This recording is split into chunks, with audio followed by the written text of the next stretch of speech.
Leider sehen Bodenbeläge nach der Verlegung oder einem Umzug so aus. Grobschmutz sowie Klebereste und Pflegemittelrückstände verunstalten den hochwertigen Belag.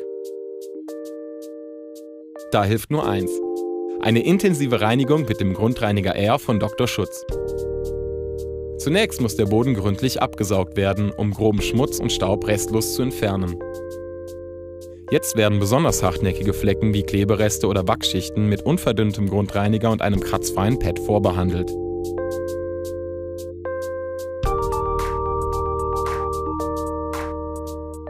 Dabei wird der Boden nicht beschädigt.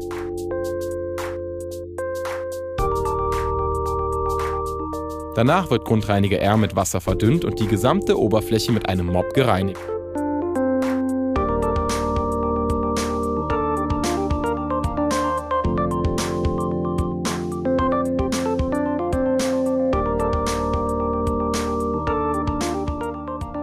Bei starken Verschmutzungen oder um die Grundreinigung zu erleichtern, kann der Dr. Schutz Floorboy zur mechanischen Unterstützung eingesetzt werden.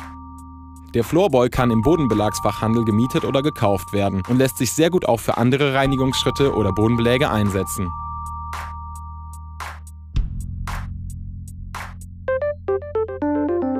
Anschließend wird der Boden mit klarem Wasser neutralisiert, bevor er mit einem Pflegemittel geschützt wird.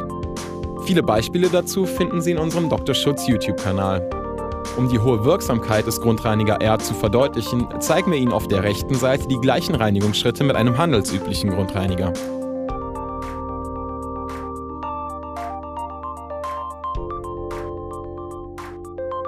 Nach Abschluss der Reinigung ist der Unterschied deutlich erkennbar.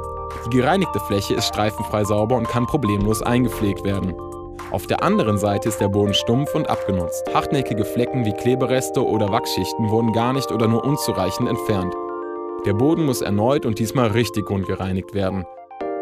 Dabei empfehlen wir auf hochwertigen Böden nur den Einsatz geeigneter Reinigungs- und Pflegemittel.